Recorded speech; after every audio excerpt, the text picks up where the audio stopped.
Boa noite a todos. Boa noite, Marcos Vinícius. Boa noite, professor Oswaldo Damasceno. Muito obrigada pela sua presença aqui no canal Micromeio. Nós estamos na 35ª, né, conversando no Micromeio. É um projeto que a gente idealizou para vocês, para divulgar conhecimento científico, trazer o profissional aqui. Então, o pessoal que está entrando aqui com a gente, aproveitem, perguntem, né? Fiquem próximos. E hoje a gente vai ter um assunto muito interessante, né? Uma doença negligenciada e um assunto que a gente precisa discutir cada vez mais, que é a hanseníase. Eu convido a todos vocês a entrarem no nosso canal, conhecerem, assistirem as lives que ficam gravadas no YouTube, assim como essa também vai ficar gravada. Participem e sejam muito bem-vindos. Marcos Vinícius vai passar aqui para a gente uns recados, vai falar. Marcos Vinícius não esteve com a gente nesse início, né, Marcos? Eu falei para o pessoal aqui que você estava... Marcos Vinícius andou aprontando. E a gente não vê mais criança assim, com gesso. Agora a gente vê idoso. É um macaco velho, né? Só um velho. A gente vê idoso. Mas muito bem-vindo, Marcos, novamente aqui. Valeu, obrigado. Acho que o professor Oswaldo, acho que caiu a conexão, mas vamos lá. Boa noite a todo mundo, boa noite, são 7h33. Hoje, dando continuidade ao micromeio da semana passada, a gente retorna, né, Jana, à microbiologia básica, as doenças negligenciadas, né, do Ministério da Saúde, está tentando, né, trabalhar com esse tipo de doença. O professor Oswaldo vai falar com a gente diretamente de Altamira, lá no Pará. Então, a gente agradece o tempo dele estar aqui com a gente agradece o tempo que ele disponibilizou para fazer a palestra, apresentar para a gente aqui. Lembrando todo mundo aqui que o Micromeio não tem Prolabore, todo mundo que é convidado pela Janaína para vir para cá, dá o seu tempo, o nosso tempo, para ficar aqui durante 1 hora e meia, só falando de saúde, justamente porque o foco do canal é falar de saúde para todo mundo, ok?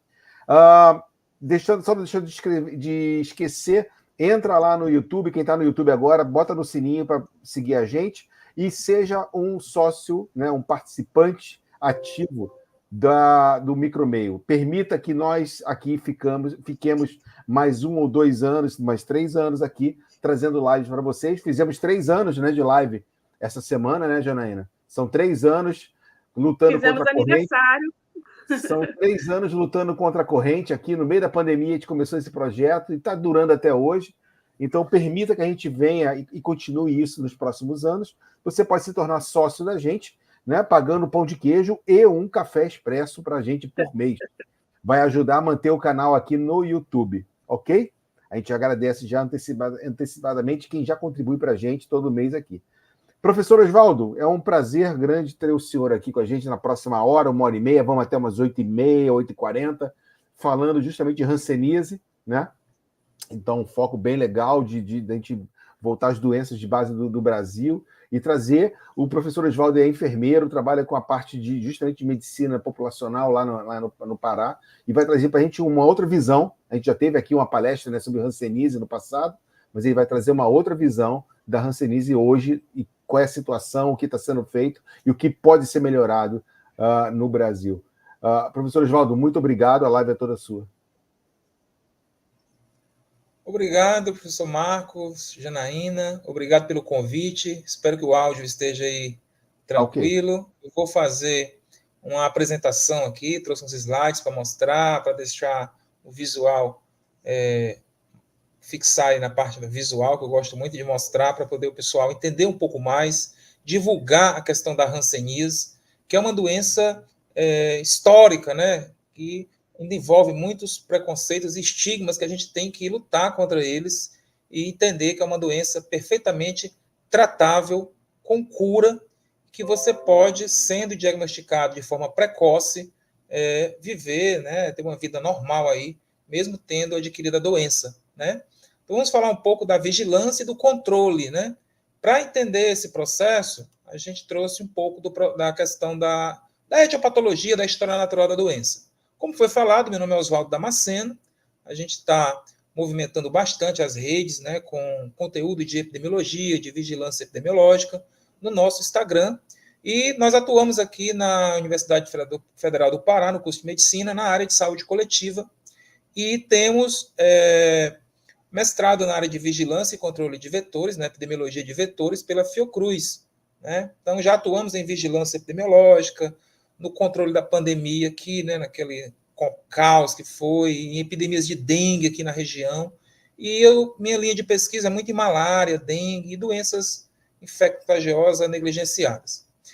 A hanseníase, ela é provocada, né, por uma bactéria, um bacilo, um Mycobacterium leprae, que ele multiplica-se de forma muito lenta. Essa é a principal característica dele. Vocês vão ver como é interessante. Ele tem uma preferência pelas células nervosas e células da pele. Então, isso vai dar a característica do desenvolvimento da doença no indivíduo, né? É uma característica do bacilo ser assim. Divide-se muito lentamente, tá? E isso faz com que nós tenhamos um dos maiores períodos de incubação que a gente tem, dos maiores períodos de incubação, que é uma média de 5 anos, podendo se estender até 10 anos ou mais. Ou seja, é uma incubação muito longa. Então, se eu tive contato, convívio prolongado com alguém com hanseníase, eu tenho que ter uma certa vigilância de sintomas no decorrer dos próximos 5 anos, ou até 10 anos, vamos dizer assim. Tá? E alguns fatores podem influenciar com que o indivíduo venha a adoecer. Aqui vocês estão vendo essa figurinha aí, os homenzinhos aí, né? Essas pessoas aí representadas aí de branco, né? Cinzazinho. Esses garotos aí são saudáveis, né? E aí os fatores genéticos, fatores socioeconômicos, como habitação, moradia, isso vai dar toda uma formulação da resposta imunológica que os indivíduos vão ter ao entrar em contato com o bacilo de Hansen. E isso não está muito bem estabelecido. Ainda necessita de muitos estudos para entender melhor essa questão imunológica. Sabemos que a imunologia é muito complexa, a gente viu isso na Covid, né? Uns adoeciam, outros não, outros agravavam, e a gente não consegue definir essa equação de forma exata, porque talvez ela nem tenha exatidão, há todo um complexo de ponderações que podem ocorrer e o indivíduo ser mais suscetível ou menos ao desenvolver a doença. Tá? Então, isso não está muito bem estabelecido. O fato é que as questões sociais têm peso, sim. Tá? As populações mais vulneráveis vão adoecer muito mais de hanseníase. E aí, como é que ocorre isso? Essa população saudável, né, que são os garotinhos aí, as pessoas aí, os indivíduos de cor mais cinza, vão entrar em contato com o indivíduo doente, representado aí pela essa pessoa que está de rosa com os bacilozinhos no corpo, né? E aí essa pessoa doente, infectante, sem tratamento, é bom dar ênfase nisso, tá, gente? Ele é o doente infectante sem tratamento. Porque a partir de agora vocês vão entender que existe o doente não infectante, ou seja, que está doente, mas ele não tem potencial de infectar, de transmitir, e o doente na forma infectante. Então, o doente na forma infectante, ao entrar em contato com os indivíduos aqui, ele vai fazer com que essas pessoas entrem em contato com o bacilo e elas vão, a depender de algumas condições, como, por exemplo, o tempo de exposição. Se é uma exposição prolongada por meses, dias, o ambiente de exposição, se é na mesma casa, dormem juntos, são várias pessoas com poucos cômodos na casa, fechada, habitações pequenas, que é o comum das nossas comunidades, das periferias das grandes cidades, da nossa população do campo. É isso, é essa a realidade. Então, essa condição, né, do indivíduo com essa carga bacilar aumentada, nesse tempo prolongado, nesse ambiente, vai fazer com que as pessoas saudáveis se exponham. E com essa exposição... Essa pessoa doente que o senhor falou, ela pode ser assintomática ou sintomática? Então, os dois casos.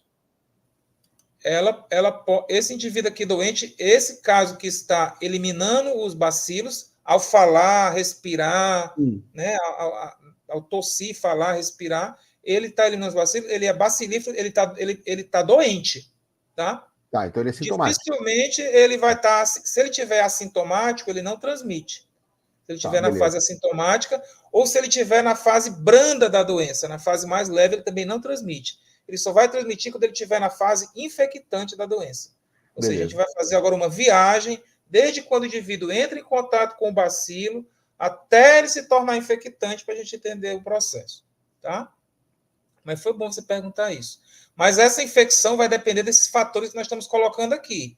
A carga que esse indivíduo bacilífero tem para transmitir. Eu posso ter indivíduos com muitos bacilos. Muitos bacilos. Por exemplo, vamos adiantar aqui, o indivíduo que tem uma forma chamada virchoviana, ele tem uma grande quantidade de bacilos. E eu posso ter indivíduos que não expelem bacilos na forma inicial da doença, na forma indeterminada. Tá? Então, isso é relativo. Então, quanto maior a quantidade de bacilos, e quanto mais contato próximo, ambiente pequeno, mais exposto, contato prolongado, nesse caso aí que você tem a transmissão. Então, isso quer dizer que a gente ventila mais a transmissão da hanseníase no contato prolongado, isso é muito importante. Ou seja, não é aquele cara que eu vi, apertei a mão, conversei na feira, uma vez no mês e tal. Não, não é. Esse contato ele vai estar geralmente no seio familiar, no convívio do doente bacilífero, tá? Bacilífero infectante, que a gente vai falar. Então, o indivíduo saudável exposto ao bacilo, né? Ao respirar, tossir, falar, lembrando que é uma exposição prolongada, não é porque eu vi a pessoa na rua, não precisa desse medo da pessoa que tem hanseníase. É uma exposição prolongada. 90% desses indivíduos, eles não irão pegar hanseníase. Se infectam, mas não adoecem. Então, a partir de agora, a gente tem duas figuras aí. O infectado e o que vai adoecer. Então, desses que são infectados, 90% a 95% não irão adoecer. E observe que o Brasil, em 2019, teve perto de 30 mil pessoas doentes. Então, se eu tenho 30 mil doentes, imagina a quantidade de infectados. Então, é muito provável que você conviva com infectados. E os infectados não transmitem a doença, mas podem vir a desenvolvê-la em algum momento. Tá? Ok? Estamos acompanhando, né? A lógica. Esse indivíduo saudável, ao entrar em contato com a pessoa na forma infectante, ou bacilífera, vamos dizer assim, ele vai se infectar e em torno de 5 a 10% vai contrair a doença. Ou seja, esses vão adoecer. Esses premiados aí por uma questão imunológica, por uma questão genética, por fatores socioambientais, socioeconômicos que não estão muito bem estabelecidos. Tá? Mas, volto a dizer, as questões socioeconômicas são muito importantes, tá? Nesse processo. Até o momento tem se mostrado isso. Ok? E aí esse indivíduo adoece. E ele adoece como? Em geral, ele adoece na forma mais inicial da doença. Depois desse contato, quanto tempo vai demorar? Pode ser que seja 3, 5 anos a média, 8 anos, pode chegar até 10. Então, esse indivíduo vai desenvolver uma forma branda inicial, que a gente vai chamar de forma indeterminada. Tá? Ou seja, vai começar a aparecer em mim, né, na maioria dos casos, uma pequena lesão, uma pequena manchinha esbranquiçada, que é muito sutil, pode ser que eu não veja. Elas podem aparecer nas nádegas, nas costas. Então, se eu não acender a luz, se a pessoa que está me vendo lá não olhar bem direitinho, não vai ver, tá? Porque ela é muito inicial, é muito branda, é muito discreta. Ou então, às vezes, a pessoa vê e diz, olha, isso é talvez uma impingem, um pano branco, vai em alguém olha e diz, passa uma pomadinha aqui, vê se melhora, e ele vai se estabelecendo, e ela vai se estabelecer ali. Então, é uma lesão inicial, pequena, que vai ter uma situação necessária para a gente pensar em hanseníase. Vai ter uma leve dormência. No começo, a perca de sensibilidade é muito leve, é muito pequena.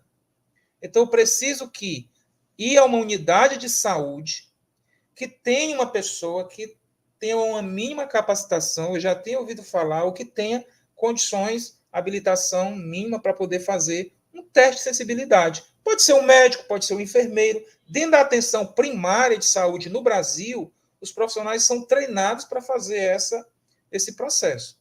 Tirando o Brasil, o país que tem mais hanseníase é a Índia, tá? Em número de casos. Na Índia tem muita hanseníase.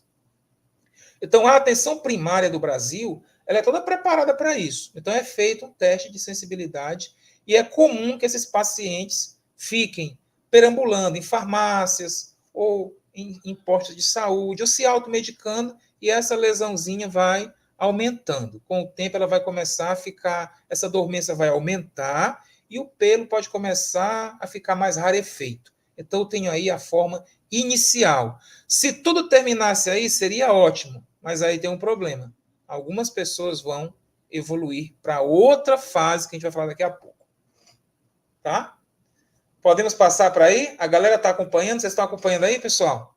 Até aí está tudo bem? Se o pessoal do chat aí dá ok, eu disse está tudo bem e a gente vai continuar. Vamos lá. Respondam aí. Tudo ok? Tudo bem? Pessoal que está ao vivo com a gente. Então, vamos lá. Uma vez que eu estabeleci agora, a partir de agora, o adoecimento, na forma I. Até aí, se a hanseníase fizesse só isso, ela seria só uma doença de pele, dermatológica, com uma pequena lesão neurológica, não teria grandes problemas. O problema é que esse indivíduo da forma I, ele vai, a depender da sua interação com o bacilo de Hansen, com o Mycobacterium leprae, com a bactéria de Hansen, a depender do que ocorra, ele vai evoluir para uma forma mais avançada da hanseníase. E aí nós estamos falando aqui de formas da hanseníase. Então ele vai sair da forma indeterminada, que é a forma branda, leve, inicial, e ele vai evoluir para um desses 3 caminhos aqui, tá? Ele pode passar a desenvolver uma forma. Isso pode levar 6 meses, 1 ano, até 2, vai depender muito do processo imunológico dele. Pode ser, inclusive, que esse indivíduo se autocure. A doença estabiliza, ele se autocura e vamos para frente. Semelhante ao que ocorre na hepatite, né? Em alguns casos se autocura lá, acabou. No entanto, né, sendo diagnosticado o caso com a perca de visibilidade, esse indivíduo precisa ser tratado. Se ele não for tratado, ele evoluirá, provavelmente, se ele não tiver evolução espontânea, ele evoluirá para outras 3 formas. Vamos ser bem didático.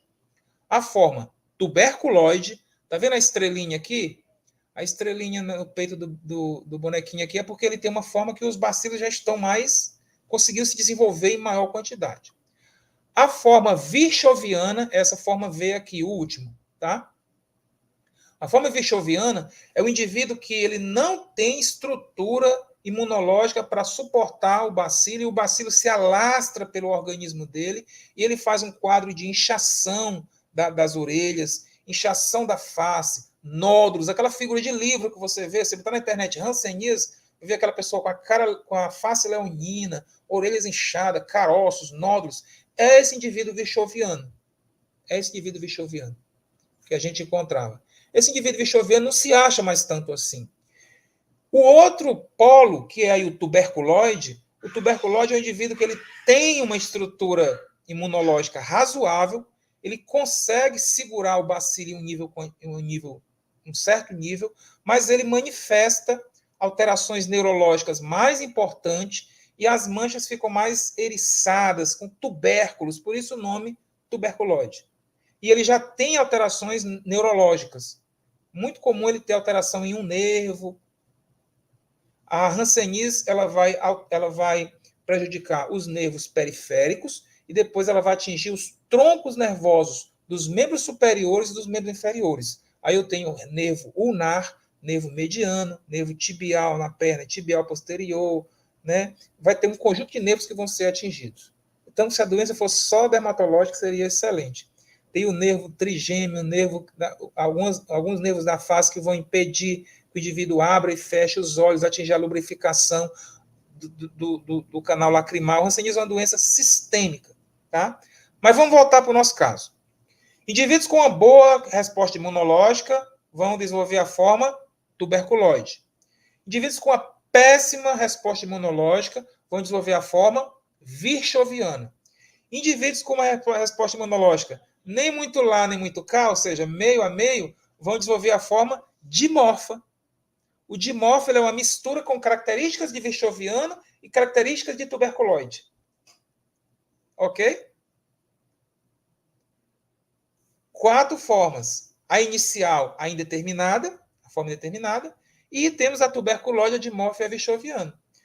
A atenção primária, os serviços de saúde devem trabalhar, se esforçar e encontrar os indivíduos na forma indeterminada, que é a forma inicial, branda, leve, sem lesões em nervos, em troncos nervosos. O indivíduo, quando trata, não tem reações rancínicas, o indivíduo não transmite a doença, ou seja, ele é a forma mais adequada para ele ser encontrado e tratado. Por quê? Porque uma vez que eu trate o doente, acaba a transmissão, porque eu quebro a cadeia de transmissão, porque eu não tenho mais ninguém eliminando bacilo. Ou seja, as 4 formas são tratáveis, com tratamento, qualquer um deles tem cura, só que tem um pequeno problema.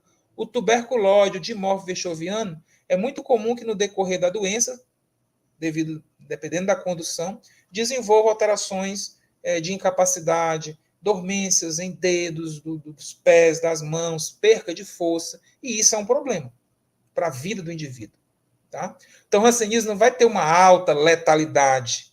Não tem letalidade por hanseníase. Ninguém vê, morreram tantos mil por hanseníase. Não existe isso. Mas você tem um prejuízo econômico e social da pessoa que se queima ao passar um café, ao cozinhar e não percebe, que começa a ter problema na marcha, a perca de força da mão, e isso causa um problema enorme, fora questões oftalmológicas, né, muito problema, tá? Que a gente não vai entrar, porque seria outro... Falar das avaliações de capacidade seria um outro momento, tá? Bom, sem tratamento, esses indivíduos aqui, que estão com o maior número de estrelinhas azul aí, sem tratamento, o que ocorre? Eles ficam no convívio domiciliar, familiar, transmitindo para outros suscetíveis, porque 90% não vão transmitir, né? Não vão se infectar, mas não vão adoecer, e vai ter um percentual que vai adoecer, e assim eu alimento a cadeia de transmissão. Então, para a gente quebrar a cadeia de transmissão, como é que é, pessoal? O pessoal que está ao vivo aí, para quebrar a cadeia de transmissão, tem que achar os casos indeterminados, tá? Vamos lá. Eita, a conversa tá boa. Tem uma classificação para ajudar a gente, para não confundir nossa cabeça, tá? Porque acho que ficou meio confuso, né? E indeterminado, tuberculose, dimorfo. O que acontece? O indeterminado, olha a figurinha aí, o indeterminado e o tuberculoide, eles estão classificados essa classificação é a classificação que nos ajuda a conduzir melhor o paciente. Então, os indeterminados e os tuberculoides, eles são classificados como paucibacilares, PB, poucos bacilos. E eles são tratados com essa medicação que está aí no slide, eles são tratados com essa medicação 6 doses. 6 doses, ou seja, em 6 meses, mais ou menos, eu trato essa pessoa. E os indivíduos, daquela forma que eu falei, que tem a imunidade lá comprometida, totalmente, que é o virchoviano, e o dimorfo, que não tem imunidade tão ruim quanto o virchoviano, mas também não é tão boa quanto o tuberculose, esse indivíduo dimorfo e o virchoviano, eles têm a forma multibacilar, e serão tratados com 12 doses. Tá, galera? Aí, a galera da atenção básica deve ter visto esse remédio já, deve ter tratado, tá? Então, essa é uma classificação operacional, tá? O manual do Ministério da Saúde, ele traz dizendo também que o indivíduo que tem até 5 lesões, se eu contar 2 lesões no braço, mais uma na costa, uma na nádega, outra ali, contra 5, até 5, ele é pauci. Se for mais de 5, é multi. Mas isso, gente, depende. Se for uma lesão já avermelhada, uma placa infiltrada, ele já não é pauci, ele é multi. Depende também da forma da lesão. Se for lesões esbranquiçadas, tipo essa que comumente chama de pano branco, né, que é só uma lesão esbranquiçada, tipo café com leite, dormente, se for mais de 5, mesmo que seja uma lesão simples, ele é considerado multibacilar por ele ter mais de 5 lesões. Tá? Isso é uma classificação operacional que existe, tá bom? Mas a gente vai ver aqui os tipos clínicos que não vai deixar dúvida na gente, tá? Vamos lá? Ok. Então, outra característica, vamos lá. Então, quer dizer que, vamos para o problema aqui, quer dizer que dessas formas aqui, o indeterminado aqui, ele ele é uma forma branda, e a pessoa faz um teste de sensibilidade, que eu vou mostrar aqui daqui a pouco, e você pensa, sim, aí esse teste dá alterado, e é hanseníase? Sim.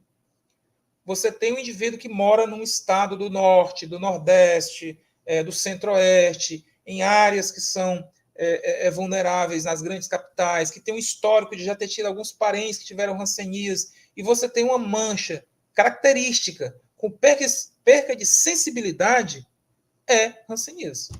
O médico inicia o tratamento por esse critério clínico. Ah, mas não tem um exame, porque o paciente ele não quer ter a doença. Tá? A pessoa fica chateada, mas será que é? Não tem um exame de sangue para me fazer?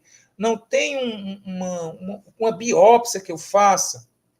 Então, vamos lá. Existe um raspado intradérmico que você faz aqui de uma... Os demais exames que nós vamos falar aqui, eles todos são métodos auxiliares e não são e quando negativos, não descartam a doença. Ou seja, eu posso pensar numa biópsia, eu posso pensar numa baciloscopia, que é o exame do bacilo álcool ácido resistente, do esfregaço aqui das duas orelhas e da lesão. Eu posso pensar em uma eletroneuromiografia, eu posso pensar no teste imunológico de anticorpos IgM e tal, mas mesmo eles sendo negativos, eles não vão descartar a doença. Porque eles são complementares, eles são tipo meio um complemento, tá? Então, aqui eu estou falando um pouco do que é mais comum da gente encontrar nos municípios e que era muito utilizado, que é a baciloscopia, que é esse exame do raspado aqui intradérmico das duas orelhas, das dois cotovelos e da lesão. Essa baciloscopia, ela, no indivíduo indeterminado, não adianta, ela vai dar negativa. Porque ele tem pouquíssimos bacilos.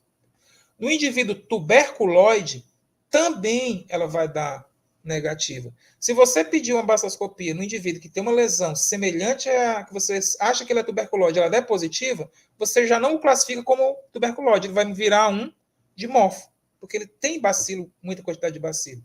Então, ele é um dimorfo. Então, a baciloscopia ela vai poder ser positiva ou negativa. Os indivíduos na forma indeterminada e na forma tuberculoide, a baciloscopia deles aqui, ó, embaixo, PB, eles são falso bacilar. A baciloscopia vai ser negativa e eles não transmitem a doença. Poxa, não transmitem? Não. Mas o indivíduo tuberculose, ele pode ter uma lesão de nervo ulnar e ter uma garra no dedo aqui, ó, uma garrazinha aqui no dedo e já ficar com uma deformidade, sendo um nervo só afetado, mesmo ele sendo falso, porque os bacilos podem ir lá especificamente nesse nervo e alterar essa... Estou dando um exemplo de um dos nervos da mão, porque se ele tiver um nervo afetado só, ele é falso. Se ele tiver dois, ele já vira múltiplo, porque ele viraria um dimorfo. É meio complicadinho, porque ele tem um jogo. Até um nervo afetado, ele não pode ser multi. Se ele tiver só um nervo, ele continua sendo falso. Se eu pensar em nervo, né? Se tiver mais de um, mesmo que ele não tenha nenhuma lesão, só uma lesãozinha muito, muito leve, mas ele tiver dois nervos afetados, ele já não é falso, ele vira multi. A mesma coisa são as lesões. Se as lesões forem dependendo do tipo, embora não tenha nervo afetado, mas dependendo do tipo da lesão, ele pode virar multi também. É um pouco complexo e a prática clínica que vai melhorar a pessoa. A pessoa vai ler, entender e a prática clínica vai melhorando com o tempo, tá? O indivíduo. Mas voltando aqui, falso bacilar, baciloscopia negativa e não transmite, tanto o indeterminado quanto tuberculose. Já o multibacilar aqui, tá? O multibacilar, o indivíduo vichoviano, a baciloscopia vai ser positiva, é esse aqui, o vermelhinho aqui, ó, da seta vermelha. A baciloscopia vai ser positiva e ele transmite. E o indivíduo dimorfo, a baciloscopia dele, como ela é meio, ele pode ser parecido com a tuberculose, parecido com o vichoviano, a baciloscopia dele pode ser positiva ou negativa e ele pode ou não transmitir. Ele transmite uma quantidade maior ou menor porque ele não tem uma quantidade de bacilos tão grande quanto o vichoviano e nem tão pequena quanto a tuberculose. O dimorfo, ele enjoa porque ele fica no meio, né? Ele é um polo divisor ali, tá? A galera do chat aí entendeu? Tá indo direitinho? Qualquer coisa, manda aí as dúvidas. Então, para caracterizar ainda mais, para a gente chegar na vigilância, porque já estamos aí a meia hora, né? O falso bacilar, a forma I, verdinha aqui, ó, o indeterminado, não apresenta reação, não possui nervo afetado e não tem capacidade. Portanto, a forma I é a melhor forma para me encontrar na unidade básica de saúde. Quem vai encontrar isso? o ACS conversando com as pessoas, os ACS, as equipes de saúde na escola, enfim, a comunidade lá vai se informar sobre isso, e eu posso fazer, gente, o dia D da mancha, o dia M, né? O dia M, o dia da mancha, chamar todo mundo que tem mancha para examinar. Você vai encontrar pacientes com hanseníase. Isso é saúde coletiva na veia, isso é muito importante, gente. Você pega um paciente desse, você melhora as chances dele, né, dele vir a ter complicação lá na frente, caso ele desenvolva a doença, né? Então, a forma indeterminada tem essa situação. A forma tuberculoide, eles podem apresentar reações. Eu não entrei nessa questão de reações, mas o que são reações? O indivíduo com hanseníase, quando ele começa o tratamento quebra o bacilo de Hansen, e alguns indivíduos apresentam uma reação, uma resposta imunológica aos fragmentos do bacilo, que provocam um processo de doença, agora sim, imunológica, chamado de reação hansênica. Aí ele vai começar a tratar as reações hansênicas com corticoides. Ou seja, ele vai acumular, vamos dizer, uma espécie como se fosse duas doenças. Ele tem uma doença infecciosa, que é a hanseníase, e passa a desenvolver uns estados reacionais que podem perdurar por anos, mesmo após o tratamento.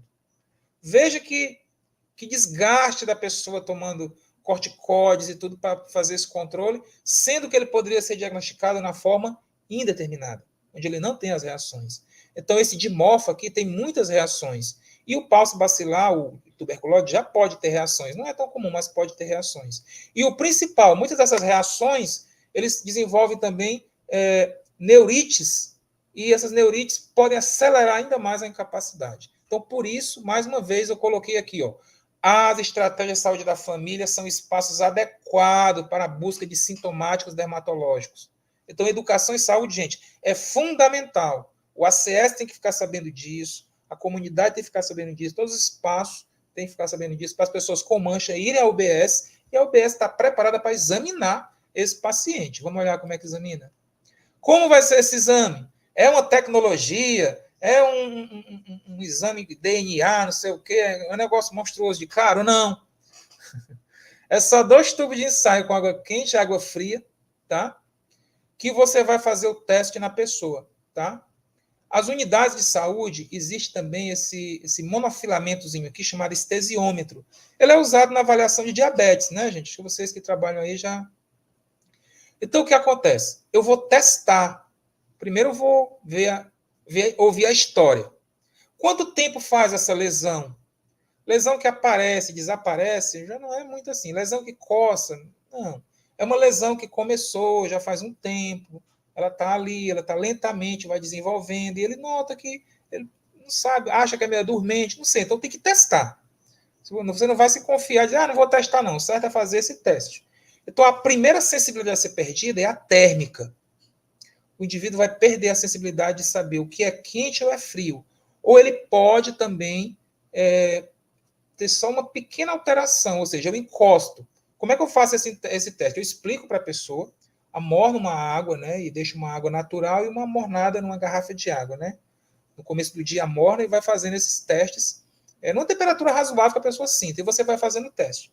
Quando você faz o teste, você testa na área SAM. Na área SAM, você testa e o indivíduo acerta. Quente, frio, você vai fazendo quente, quente, frio, frio, quente, você vai alternando, para ele não decorar. Se é quente, frio, ele vai decorar, mas você vai alternando e fazendo um joguinho com ele, brincando. E você vai alterando na área SAM com a área afetada. Na área afetada, esse indivíduo não vai acertar, ou ele vai ter dificuldade de saber se é quente ou frio. Tá? Só isso é suficiente? É fácil fazer? Não. Às vezes tem áreas mais grossas de cotovelo, de tornozelo, que você fica na dúvida. Às vezes o paciente está tão nervoso, você encosta na área SAM, ele não sente nada. Então, às vezes o cara está muito nervoso e diz, olha, se acalme, volte em outro momento. Também não é uma coisa urgente que você tem que estabelecer aquele diagnóstico na hora. Então, primeiro acalmar a pessoa com tranquilidade, ter uma conversa com a pessoa. Enfim, usar aquela questão da humanização e ver o nível de entendimento dele, explicar para ele e depois aplicar o teste. Percebeu que ele está muito confuso, que ele não entendeu, você pode pedir uma reavaliação na próxima semana, ou falar para o ACS, olha, eu quero que ela venha na próxima semana, porque agora ela estava muito apressada, deixou o feijão em casa lá e quer voltar, enfim. Então você faz essa reavaliação, porque é um teste que exige uma certa paciência. e existe uma certa também, vamos dizer assim, dispensa um pouco de tempo seu. Então, se tiver cheio de gente lá esperando, reclamando na fila, então é um teste que tem essas características.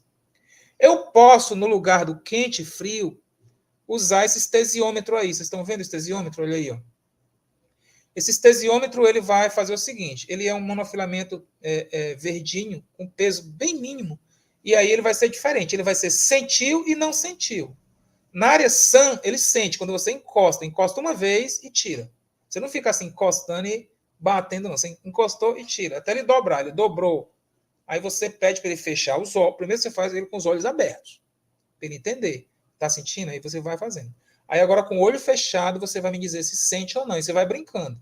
Fora da lesão, quando você tocar, ele diz, senti. Dentro da lesão, você vai tocar e vai ficar em silêncio. Tá? Demora um pouquinho até você entender, e com o tempo você vai se adaptando. Quando você tiver feito uns 3, 5 exames, você fizer um dia da mancha no seu PSF, você vai estar craque aí, vai...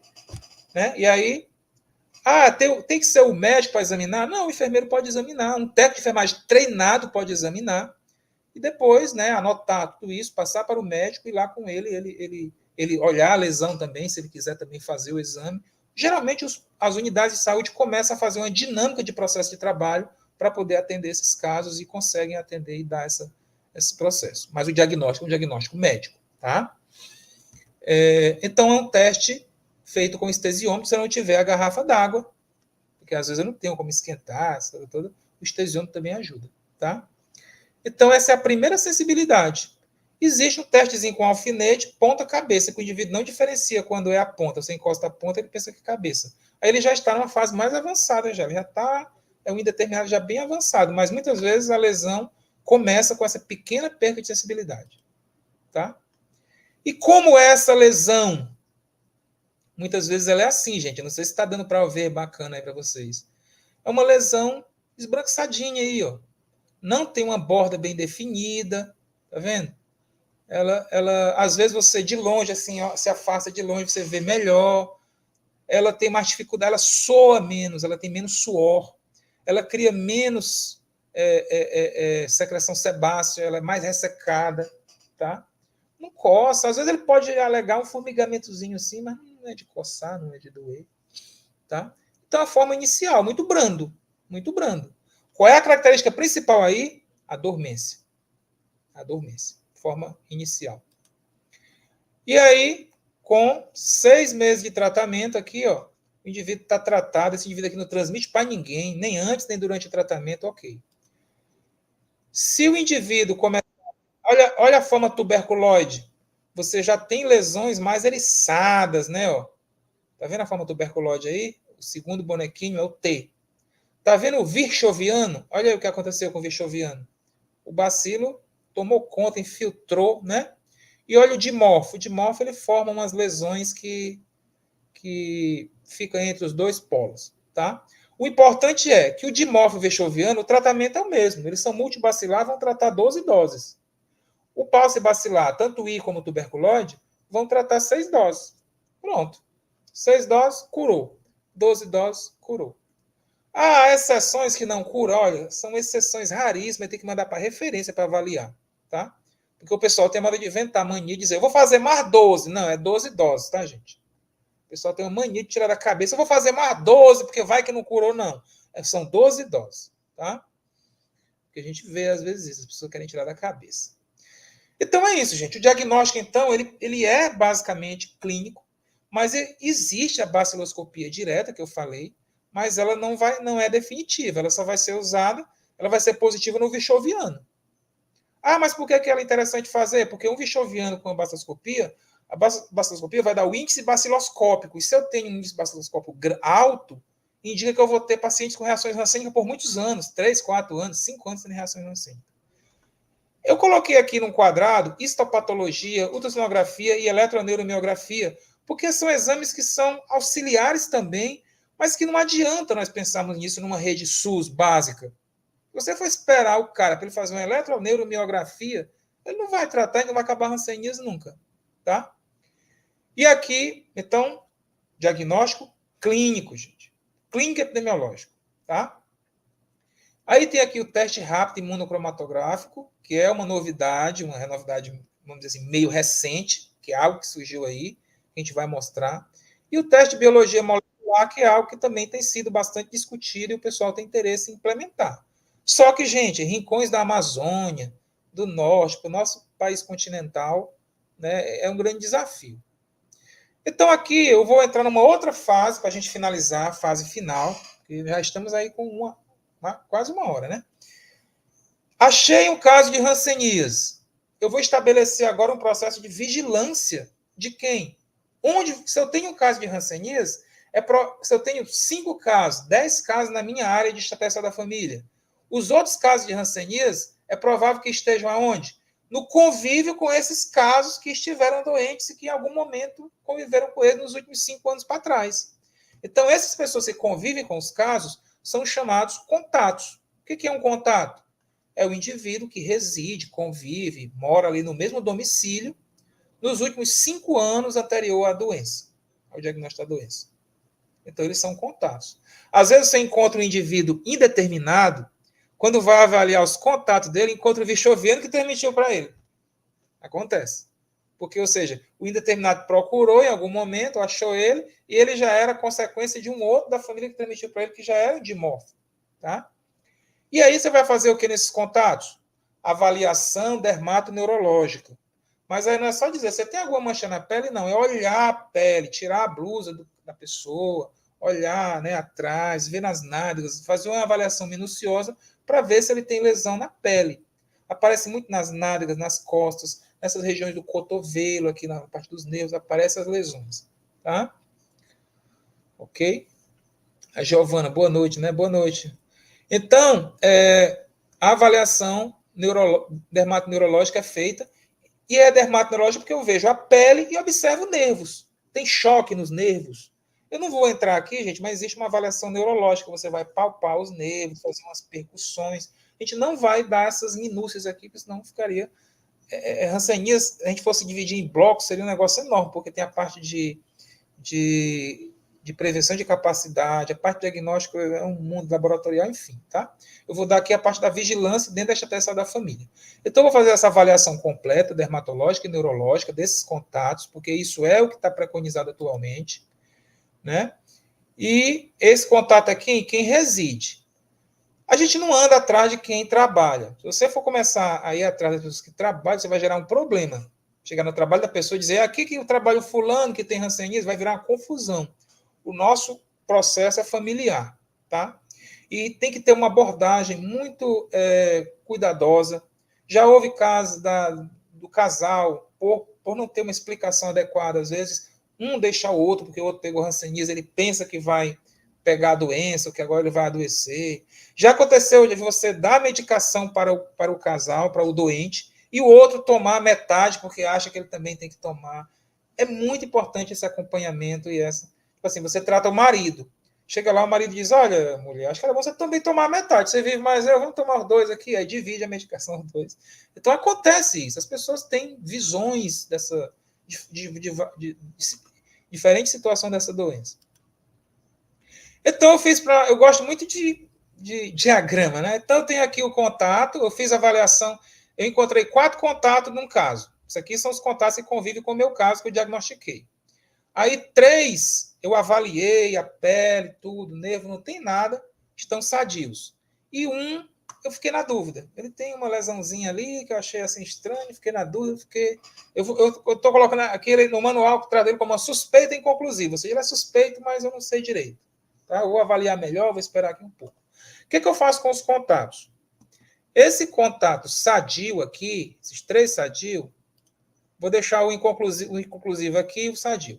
Esse sadio, eu vou avaliar a BCG deles, se ele tiver mais de 1 ano. Eu não falei isso, mas assim, gente, hanseníase em criança de meses, 6 meses, 1 ano, você não vai encontrar. A incubação é 4, 5 anos. Em pacientes com vichoviano, já aconteceu de você pegar criança com 3, 4 anos, mas é muito raro, é muito difícil. Então, hanseníase em pessoas menores de 14 anos, em uma área ou um estado, é sinal de que a carga bacilar da transmissão é alta naquele município ou naquele estado. Tá? onde eu tenho muitos casos em menor de 14 anos. Então, não é comum ter hanseníase em menor de 6 anos.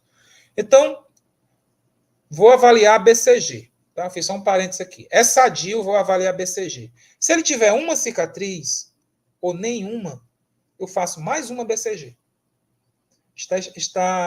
Existe alguns estudos mostram que a BCG ela vai ajudar o indivíduo a ele não ser um possível...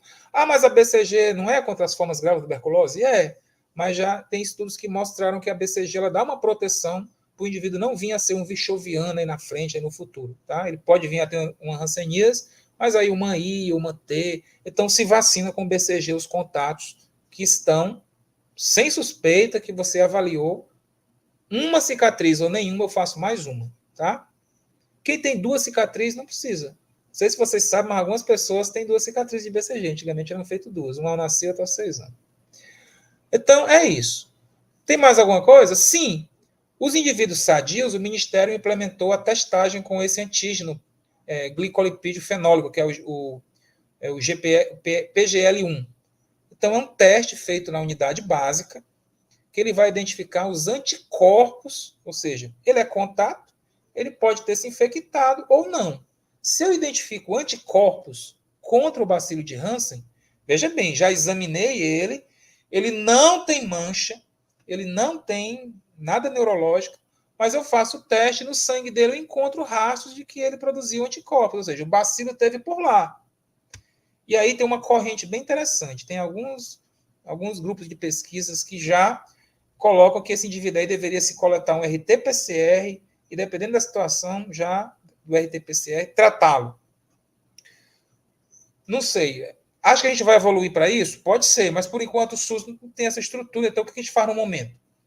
Testei o PLG, o anticorpo. Se ele for não reagente, oriento ele e digo, olha, qualquer mancha que aparecer, você volte aqui, fique olhando seu corpo, se não aparece mancha, que você teve contato com alguém que teve hanseníase, barará. Se ele é reagente, ou seja, se ele realmente apareceu a cicatriz sorológica lá, cicatriz não, o anticorpo, né? Aí o que você vai fazer? Você vai manter ele com vigilância ativa, ou seja, vigiá-lo por 5 anos. Por quê? A incubação é 5 anos, pode ser que nos próximos 5 anos ele venha a mancha, a lesão, e eu pego ele na fase inicial. Tá? É o que temos hoje, assim, de ferramenta. O que os grupos de pesquisas querem? Eles querem avançar. Tem uns que são radicais e querem que trate todo mundo já infectado. Tem gente que diz isso, deu reagente, vamos tratar. Vamos tratar, senão nós nunca vamos eliminar. Mas aí vem uma questão. Esses infectados, muitos não vão desenvolver. Aí entra no debate, né? Enfim, não vou entrar aqui nas questões, senão vai virar, né?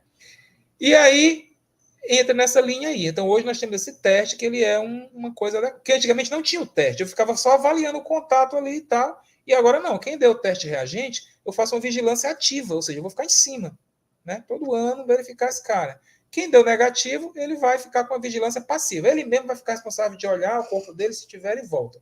E o de vigilância ativa, o serviço tem que procurar. Lembrando que o monitoramento de contatos e a avaliação de contatos é o indicador da atenção básica. Então, a atenção básica ela é avaliada para quantos contatos. Se eu tenho 20 contatos, eu tenho que avaliar no decorrer do ano os meus 20 contatos e vai surgindo, eu vou avaliando. Tá? E aí, só para terminar, viu, gente, para não ser muito prolongado, o Ministério tem esse diagrama, que é bem simples, aqui está bem pequenininho, mas nada demais, é o que eu falei aqui. Se for confirmar, avaliei o contato, confirmei a lesão, porque eu posso encontrar, entre os contatos, encontrar alguém já doente. Contato confirmado, positivo, né, com a doença, clinicamente comprovado, faço o tratamento. Se for descartado, não tem a doença, eu faço o quê? Encaminho para a vacina e faço o teste. E o indivíduo suspeito, aquele inconclusivo lá, esse, meu irmão, você vai se enrolar com ele, vai ficar tentando fechar esse diagnóstico, né? Então, voltando aqui, o contato de caso de hanseníase, ele vai inspecionar a pele em toda a superfície corporal, avaliar a sensibilidade térmica, dolorosa, tátil, avaliação neurológica palpando os nervos, e aí, vamos lá, teste descartado, vou fazer o teste rápido. Não reagente, vai para casa orientado, para se aparecer mancha voltar. Reagente, vai acompanhar por 5 anos. E vacinação BCG, se ele não tiver nenhuma ou uma dose, eu faço mais uma BCG, tá?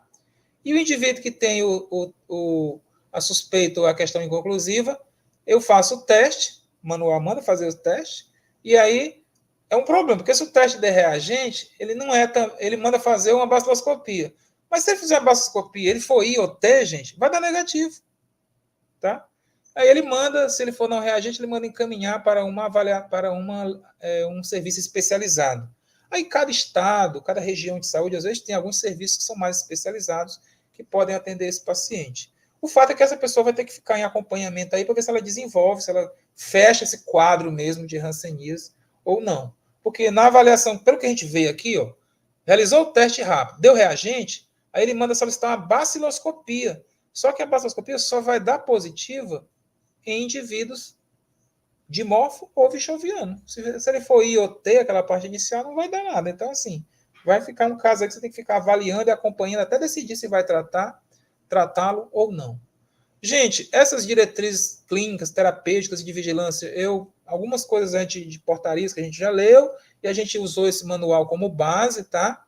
E eu deixo aqui essa frase aqui do Antônio Magalhães Martins, que ele tem um livro chamado Do Outro Lado da Fronteira, que ele fala essa frase aí quando ele adquire Hansen, que ele diz que agora eu estava do outro lado da fronteira, na margem acidentada e escura, onde os caminhos nunca se destinam ao futuro, nem os horizontes se abrem em promessas de luz. Era a fronteira dos solitários, onde jamais chegam os gestos, as vozes e as palavras amigas, porque ele estava com Hansen quando ele recebe o diagnóstico, porque hanseníase, na década de 60, 50, as pessoas eram tiradas da família, iam viver em locais isolados. Lá eles tinham filho, e o filho era tirado compulsoriamente. Até no governo militar ainda teve isso, e as pessoas nunca mais viam os filhos, porque sabiam que a enfermidade transmitia para os filhos, e eles tiveram muitos direitos violados, e sofreram muito, ainda hoje a gente tem resquício disso, e é importante dizer que é uma doença que tem tratamento, tem cura, e é possível ser tratado, e a gente na atenção primária consegue manejar muito bem esses casos e resolvê-los, tá? É isso, eu fico disponível para as considerações e que vocês quiserem colocar. Nossa, muitíssimo obrigada, né? Foi uma aula muito legal. Muito bacana, e assim, era o que eu queria ouvir, né? No micromeio, né, sobre hanseníase. Eu queria deixar aqui registrado que é difícil encontrar pessoas para falar de hanseníase. Então, muito obrigada, professor Osvaldo, por ter aceito, né, o nosso convite para vir falar desse tema e de uma forma com tanta propriedade, né? Eu tenho uma pergunta, assim, eu acho que eu não entendi bem, né, na verdade. Acho que o senhor foi claro, mas eu que não entendi bem. Nesse caso da BCG, quando faz a outra dose da BCG, esses pacientes, a assistência à saúde foi lá, estava tendo casos em algum lugar, e aí é chamado, esses pacientes vão até a unidade de saúde para vocês fazer, para ministrar a BCG? Quando a estratégia saúde... Como que é feita isso? Como seria quando a estratégia saúde da família diagnostica um caso de BCG, automaticamente já deve entrar o processo de vigilância dos contatos. Ou seja, eu devo dar um jeito de o ACS me enviar, as pessoas virem, ou eu fazer uma visita domiciliar. O ideal é que as pessoas venham até a unidade básica de saúde para me fazer a avaliação deles, fazer a avaliação dos contatos. Então, é uma das ações da atenção primária, a vigilância dos contatos. Então, eu tenho que ficar convocando. É comum que o cara não venha, dizer que está trabalhando. Eu ia perguntar isso, professor. Ele não pode vir. Isso? E a atenção primária tem que ficar buscando. Por isso que existe um indicador, que é o indicador de percentual de contatos avaliados. Então, o Ministério avalia. Uma unidade tem 10 pacientes em tratamento. Cada paciente tem, em média, aí, 4 contatos, ele tem 40 contatos. Então, ele vai ter, no decorrer do ano, quando fechar o ano, ele vai ter o percentual de contato avaliado. Se eu tive 40, se eu avaliar 20, eu estou com 50%. O ideal é que eu tenha 100% dos contatos de hanseníase avaliados. Por quê? porque a transmissão ela é intradomiciliar, ali no seu familiar, e é provável que esses contatos ou estejam numa fase inicial também, ou, às vezes, como eu falei, o caso fonte do paciente que eu encontrei era um avô que tinha hanseníase, alguém que já tinha. E, às vezes, você encontra pessoas que já fizeram tratamento, eu já fiz há muito tempo e tal, mas não estão doentes, mas é muito comum. Mas a unidade de saúde tem que fazer isso, ele tem que vir na unidade, por quê? Quando eu avalio e avalio ali que ele está bem, eu já faço o teste e já mando para a sala de vacina para fazer a BCG. Né? Então, a atenção primária tem que conversar. E aí o ACS, né, com o agente comunitário de saúde, vocês devem saber que é uma figura que anda nas unidades, eles têm em média 250, 200 famílias sobre a responsabilidade deles, eles têm que estar atentos. O ACS ele tem que controlar tudo direitinho. Quantos hipertensos eu tenho, quantas gestantes eu tenho, quantos diabéticos, quantos rancenianos, quantos tuberculose, e acompanhar, inclusive, o tratamento. Se ele está tratando e, ao mesmo tempo, os contatos. É obrigatório vir todo mundo na mesma semana? Não, no decorrer do tratamento dele, ele vai ter 6 meses ou 12. No decorrer dos primeiros 2, 3 meses, o ideal é que você consiga achar esses contatos. Os mais preocupados com a saúde e tudo, acabam indo. Mas sempre tem aqueles mais relatos, não tenho tempo. Geralmente o homem, adulto, jovem, não tenho tempo, depois eu vou, trabalho, enfim, a gente tem essas questões. É complexo e é difícil. Muito é um programa que realmente funciona, realmente é de aplaudir, né? Porque você imagina, com toda a situação que a gente conhece de uma unidade de saúde, né? E a gente gosta de falar aqui no Micromeio, não adianta você comparar uma unidade de saúde de São Paulo com uma unidade de saúde de Macapá. A gente está falando de coisas completamente diferentes, né? Ou de Santarém, ou do Acre, Rio Branco, ou em Sorriso, no Mato Grosso, são coisas completamente diferentes. Né? E você ainda, dentro de toda a dificuldade que uma unidade de saúde tem, né, do SUS, ainda acompanhar uma lista de pacientes que eu tenho que verificar se o cara está ou não, o cara vai lá, bate na casa, né? E a gente sabe que a grande maioria talvez não esteja no centro, ele está na periferia, tá na zona de que eu posso falar de interior, né? Então ele mora em sítio. Então o cara tem que bater a porta na portaria, bater a mão, olá, tem alguém de casa, e o cara não vem. Então você sabe que o cara tem hanseníase, o cara está lá dentro, o cara não vem. E aí você tem o grau de instrução o grau de instrução das pessoas são diferentes. Um é mais esclarecido, o outro não é, completamente, como o senhor falou. Né? A família se dispersa porque acha que um vai contaminar o outro e sai todo mundo correndo. Então você tem graus de conhecimento, né? Então, se funciona, realmente é para aplaudir. Realmente. A questão é que, como o SUS ele tem essa hierarquização e essa capilaridade, é muito interessante, porque a nível nacional você tem uma avaliação de como é que está isso a nível de Brasil. Então, os estados têm as suas coordenações. E os municípios, os estados olham os municípios e ficam lá medindo essa frequência. Então, qual município que não está avaliando os contatos? Então, geralmente, tem um técnico de vigilância epidemiológica em cada município que responde por esses contatos e o Estado, né, a coordenação estadual, fala para ele, diz, olha, o seu município tem que cobrar. 70 contatos, só avaliou 20, como é que vai fazer e tal? Então, se capacita, né, tem toda uma hierarquização desse processo que o coordenador chega lá e ele vê as UBS dele, o SINAM mostra, o SINAM, né, o Sistema de Informação, traz ali os pacientes com a listagem e os contatos, e as unidades, chega lá na unidade, o profissional vai ter que ir lá e ver se o paciente está comparecendo, se não. Agora, sim, é lógico, com tudo isso, ainda tem as pessoas que faltam, o cara some, o cara está num garimpo aqui em Altamira, aí ele passa, ele está de passagem, acontece às vezes o cara está de passagem, diz, eu vim no garimpo de Itaituba, e eu faço o tratamento, está aqui meu remédio, como é que eu faço? Aí você tem que articular, tentar ver com ele. É muito complexo, porque não é uma população redondinha. Você tem uma população de garimpeiros, você tem uma população de pessoas que transitam. Fechada, ninguém sai, ninguém migra. Para ir prestar serviço. Né? Então, assim, é muito complexo. Quando é um núcleo familiar, de uma comunidade tudo, que o ACS já tem aquele mapeamento, é até mais fácil. Mas essas questões de pessoas que andam, se deslocam, os movimentos migratórios mesmo, de abertura de áreas para terra, ou para garimpo, ou para grande empreendimento hidrelétrico, estrada, tudo isso movimenta a lógica e deixa o sistema muito complexo. Mas, como eu falei, pela capilaridade que o SUS tem, acaba dando um certo uma certa resposta. É suficiente? A gente tem municípios que conseguem ter aí seus 90%, 100% de contrato avaliado, mas tem município que não consegue, tem uma dificuldade. Mas funciona dentro de uma lógica que você tem essa amarração, essa engrenagem funcionando. Por isso que o SUS ele é muito interessante, né? O Ministério da Saúde, se ele quiser implementar qualquer medida, ele jogando lá, chega lá no ACS, né? O conceito do país SUS tem isso, né? O conceito do SUS ele é único no mundo inteiro, né? Você tem a origem do SUS lá na Inglaterra, lá na Europa, é adaptado para o Brasil, mas o conceito do SUS no Brasil, você explica isso para um europeu, para um americano, ele não entende. Ele não consegue ver o que é isso. Nossa, bem interessante.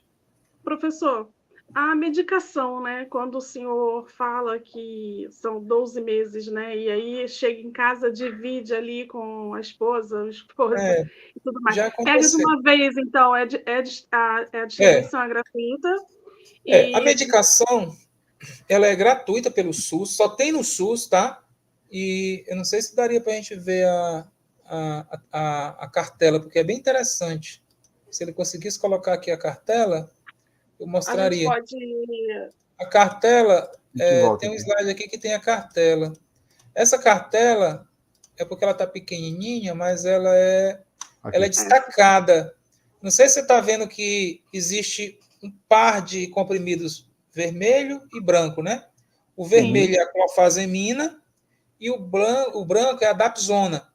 Então, aí são 28 dias o par, um branco e um vermelho, ou seja, uma clofazimina e uma dapsona diariamente. Só que antes de começar essa medicação diária, ele vai tomar, na unidade de saúde, ele vai tomar essas... Tá vendo essa orelhinha da parte da frente que tem 6 medicações? 3 em cima, uma pílula branca e mais 2 embaixo. Aí ele faz uma dose supervisionada. Na frente do técnico de enfermagem ou do enfermeiro, ele vai tomar essa dose supervisionada. São 600 miligramas de rifampicina, aquela mesma rifampicina que trata a tuberculose, a mesma coisa. Então ele vai tomar uma dose única aqui, supervisionada, de rifampicina, clofazimina, que são essas 3 de cima aí, e a dapsona. E aí ele toma isso aqui na unidade e vai para casa. E aí, no outro dia, ele vai tomar, os próximos 28 dias, a dose auto-administrada, que vai ser a clofazimina e a dapsona todos os dias, até terminar. Observe que parece tem até os dias aí, ó. Tá marcado. Um anticoncepcionalzinho aí. Então, é a medicação que o SUS oferece de graça, não tem para vender isso aqui, né? E ele vai tomar 6 doses ou 12 doses, né? Se for pau, ser 6. Aí no próximo mês ele volta novamente, faz a dose supervisionada e leva para casa a dose auto-administrada. O ideal é que ele faça as 6 doses em 6 meses e as 12 doses em 1 ano. Acontece do paciente dizer, eu vou viajar, vou passar uns dias fora e tal, e aí você, em conversa com ele, conhecendo o perfil dele, vendo que ele é uma pessoa que não fale tudo, você pode estabelecer ali, dar um mês para uma situação específica. Mas, no geral, é 1 vez por mês supervisionado, tá? Entendi. Detalhe, quando ele toma as 6 doses supervisionadas, quando ele toma a última dose, a 6ª dose supervisionada, que ele levou para casa, essa dose supervisionada, ela elimina muitos bacilos. Esse paciente aqui, tanto de morfo como vinchoveno, quando ele toma essa primeira dose supervisionada, ele já tem uma queda enorme de bacilos íntegros, ele já deixa de transmitir praticamente, no mesma semana ali, ele já interrompe a transmissão, essa dose supervisionada que ele toma, tá? Incrível. Pode tirar se quiser. Marcos, você tem pergunta? Aqui no chat, não. O pessoal está falando que foi excelente, foi muito bom. E, professor Oswaldo, uma dúvida minha. E como é que é o treinamento do pessoal para reconhecer isso? Porque dentro de tudo que pode acontecer dentro de uma UPA, né, de uma unidade de pronto atendimento, de saúde básica, você tem centenas de doenças possíveis, né? E aí, isso em algum lugar que você não tem histórico da hanseníase, porque você tem histórico, né, já fica todo mundo de olho, de aviso que pode vir. Mas quando você não tem histórico de hanseníase e você tem que procurar dentro de uma agulha no palheiro, né, para achar, como é que é o treinamento disso? Existe um treinamento sempre contínuo para isso? Pois é, o estado aqui do Pará é um dos estados que mais tem hanseníase, né? No Brasil, Mato Grosso, Maranhão e Pará são os estados que mais têm hanseníase. O norte, o nordeste todo tem, mas o Pará e o Mato Grosso e o Maranhão tem bastante hanseníase. Então, a gente tem as referências estaduais que descem junto às regionais de saúde e treinam as equipes, né? E aí esse treinamento ele tem um componente teórico, né? E tem um componente prático. Geralmente o médico vai até a unidade, né?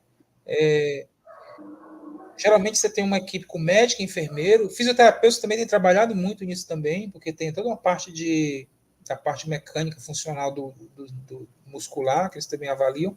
E eles treinam com pacientes, fazem lá uma campanha, chamam pessoas e eles conseguem diagnosticar.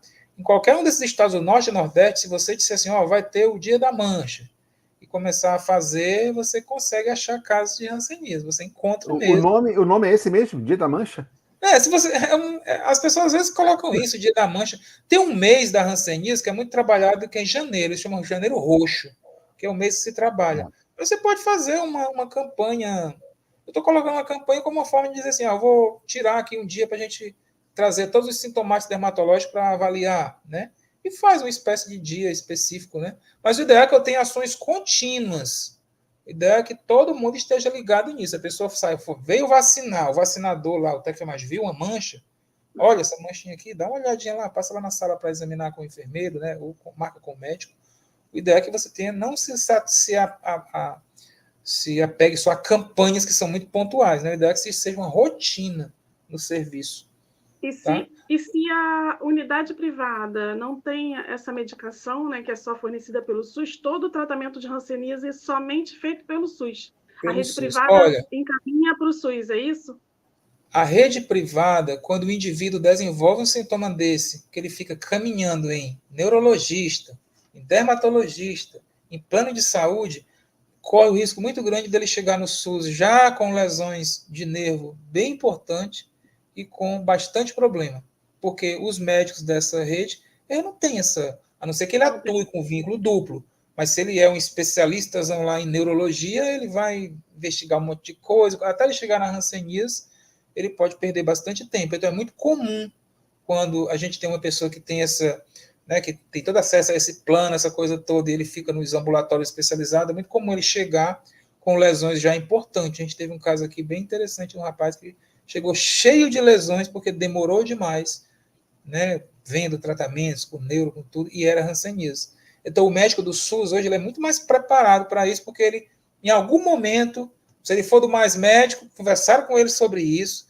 Se ele é há muito tempo no SUS, já veio alguém e conversou com ele sobre isso, então ele tem uma expertise clínica muito maior do que um cara que está em consultório privado, um especialista lá. Então, é uma doença que é para ser mesmo diagnosticada na atenção básica. E não vai ter. Se esse médico privado, se essa rede privada suspeitar, ela tem que mandar para o SUS, porque é o SUS que vai tratar. Perfeito. Marcos, alguma pergunta mais? Não. Não? A gente, então, vai finalizando por aqui. Fiquei muito feliz mesmo de ouvir tanto conhecimento e de uma doença que eu queria muito que fosse falada aqui no Micromeio. E muito obrigada pela sua participação mesmo. Estou muito feliz, muito, muito realizada pelo conhecimento que o senhor passou para a gente. Muito obrigada. Eu quero agradecer a todos vocês que estão aqui, que mandaram comentários pelo chat. Participem, dia 31 a gente retorna com uma outra live, né, um outro assunto que a gente vai falar sobre inteligência artificial em textos científicos. Então, não percam. Essa live de hoje vai ficar gravada no nosso canal do YouTube, que está imperdível, então encaminhe para quem vocês conhecem.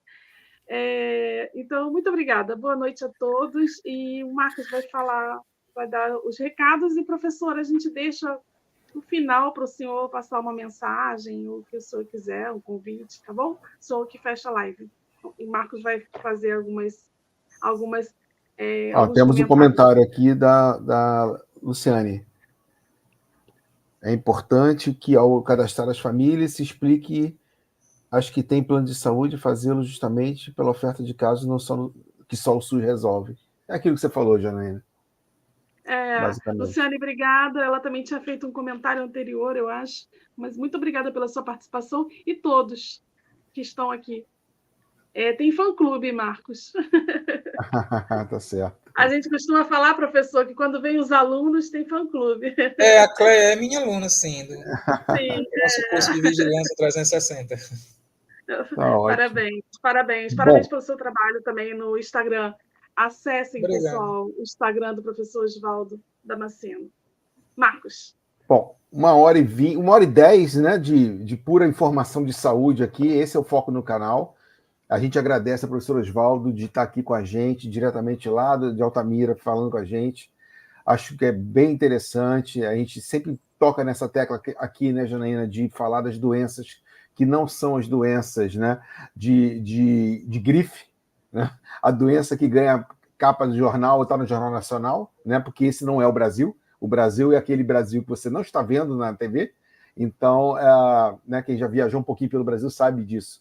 Então, a gente sempre traz isso para justamente ver saúde básica. O que acontece na saúde básica é o que a gente fala. Existem metodologias que custam fábulas, mas a realidade do mundo não é essa, e você tem que fazer a base. Para fazer o avançado, você tem que saber o básico, né? O professor Oswaldo falou com a gente, né? Ninguém perguntou aqui, mas eu pontuei isso aqui para justamente falar, né? Faz um PCR e está tudo bem. Não, o PCR, nesse caso, ele não é a solução, né? Além de ser fora da realidade do SUS, né? Você tem que fazer muito mais pelos sintomas, por tudo aquilo que o professor Oswaldo falou, do que o PCR sendo só um teste complementar, né? Para fechar um diagnóstico. Então é isso. A gente agradece 1h10 de informação, professor Oswaldo.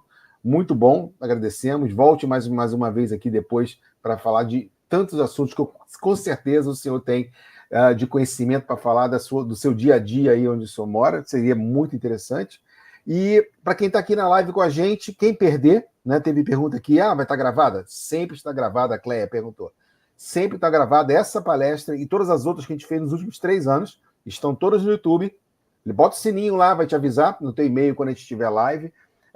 Se você puder, vire sócio do nosso canal para manter o canal aqui, por mais alguns anos aqui online. Quem quiser o certificado desta live e de todas as outras, tem que ser sócio da gente. Então, se você quer certificado para apresentar depois no seu emprego em algum lugar, vou colocar no teu currículo, você virando sócio da gente, você tem disponível gratuitamente o certificado de todas as lives da gente que estão gravadas lá. Tá bom? Agradeço a todo mundo. Tem mais Micromeio sem ser amanhã, depois de amanhã, na quarta-feira. Teremos outro assunto fascinante para fechar a semana. Começou semana passada, fecharemos na quarta-feira o Micromeio desse mês. Professor Oswaldo, agradecemos mais uma vez e o senhor fecha a live de hoje. Muito obrigado. Bom, agradeço aí o convite, né, do canal, foi um prazer participar.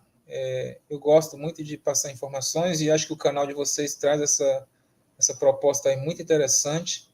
E pelo que foi me falado aí que a live fica aí, então assim, vai servir bastante para outros países aí, o pessoal de língua portuguesa, enfim, as regiões da África, né, o sudeste da Ásia, a África, que tem muita hanseníase, a América Latina inteira, né, Brasil, Índia, enfim, é uma doença que está aí, milhares, né, milhões de casos por ano, e que a gente busca eliminar essa doença. Então, agradeço a vocês e basicamente é isso. Fico agradecido pelo convite. Obrigado. Boa noite a todo mundo. Valeu. Obrigada. Boa noite, pessoal. Boa noite. Tchau.